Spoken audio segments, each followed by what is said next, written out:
mungkin mendefinisikan konflik itu sebagai suatu perbedaan. Nah, perbedaannya ini adalah dasar dari terciptanya suatu konflik tersebut, konflik di dalam SARA. Nah, jadi perbedaan ini adalah permulaan dari sebuah pertentangan yang ada pada isu-isu SARA, seperti konflik agama, terus misalkan konflik suku budaya, ras, dan lain sebagainya. Dan ini sangat kental di dalam isu SARA, terutama di Indonesia ya, yang masyarakatnya majemuk.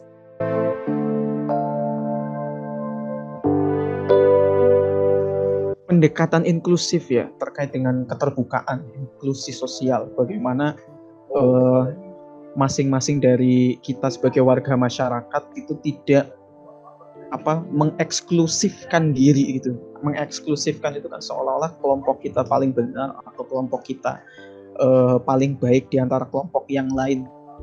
Sebenarnya fakta bahwa kita itu berbeda-beda suku, ada sekian ratus suku misalnya, dan sekian ratus ribu pulau misalnya, dan kemudian kita masih bisa bersatu atas nama ideologi Pancasila, atas nama bangsa Indonesia, itu sebenarnya sudah merupakan wujud dari inklusi sosial tadi, pendekatan yang inklusif.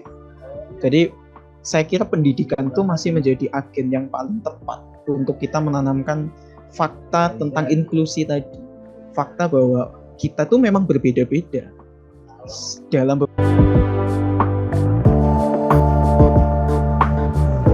pemerintah itu dapat mengembangkan kebijakan publik yang inklusif, memperkuat hukum yang melindungi hak asasi manusia, dan mengatasi diskriminasi. Selain itu juga lembaga pemerintah dan non-pemerintah terkait perlu meningkatkan kapasitas mereka dalam merancang dan melaksanakan program yang inklusif, termasuk memastikan keberagaman dan representasi yang adil dalam lembaga-lembaga tersebut, serta memberikan pelatihan dan sumber daya yang diperlukan untuk merangkul perbedaan. Untuk sekarang bukti konkretnya itu kalau misalkan dari yang apa yang gue lihat di lapangan ya Intan, gue meyakini dan berpendapat bahwa walaupun kadang ada labeling bahwa kualitas sumber daya manusia kita ini masih masih dibilang rendah atau lain sebagainya, cuman kalau untuk isu SARA ini bagi gue untuk sekarang terminimalisir sih Intan, yang tadi gue singgung tuh. Jadi kayak mereka kalau misalkan udah mau ngomongin agama, kalau udah mau ngomongin budaya, mau ngomongin suku, itu mereka sudah berhati-hati dalam berbicara.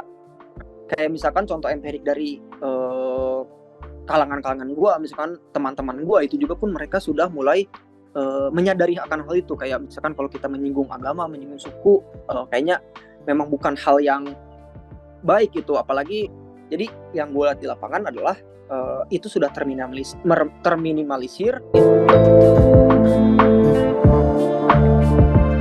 Nah, pesan saya adalah bagaimana kita mampu memfilter, ya selain menumbuhkan tadi saya ulang-ulang ya, menumbuhkan sikap, menumbuhkan kesadaran bahwa kita itu heterogen gitu. Tapi selain itu kita juga perlu untuk menyadari bahwa kita hidup di era yang banjir informasi, menumbuhkan kesadaran tadi, bijak memfilter ya informasi-informasi yang ada, karena itu sangat amat bisa memantik kita untuk punya sikap yang eksklusif.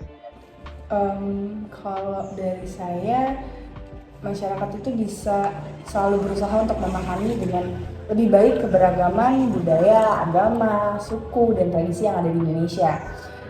Jangan terjebak dalam prasangka dan stereotip. Belajarlah tentang perbedaan dengan objektif dan terbuka.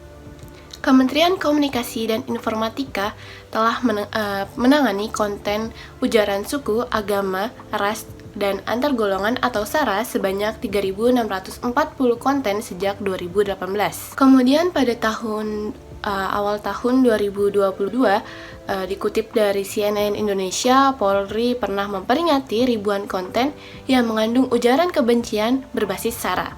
Berbicara tentang konflik sendiri secara etimologis artinya adalah pertengkaran, perkelahian, perselisihan tentang pendapat atau keinginan. Tantangan merangkul perbedaan dalam mengatasi konflik SARA yang berkaitan dengan stereotip ada hal yang kompleks dan memerlukan pendekatan yang holistik. Berikut adalah 3 tantangan utama dan cara mengatasinya, yaitu yang pertama ada kesadaran dan pemahaman. Tantangan pertama adalah kurangnya kesadaran dan pemahaman tentang stereotip yang berkontribusi pada konflik SARA. Orang-orang seringkali menggeneralisasikan dan menilai kelompok lain berdasarkan stereotip yang tidak akurat atau berdasarkan pengalaman terbatas. Yang kedua, ada komunikasi yang tidak efektif.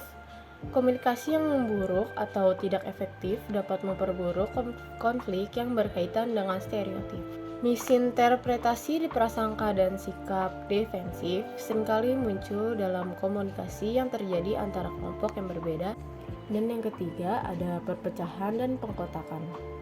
Stereotip seringkali digunakan oleh kelompok tertentu untuk memperkuat perpecahan dan mempromosikan pengkotakan dalam masyarakat.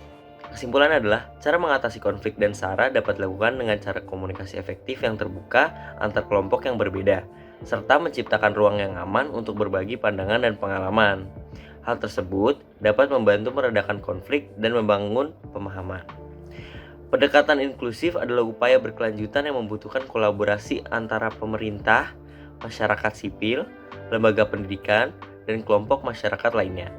Penting untuk membangun kerjasama, mendengarkan dengan empati, dan berkomitmen pada pemahaman, penghargaan, dan penghormatan terhadap keberagaman manusia dalam rangka mengatasi konflik dan SARA.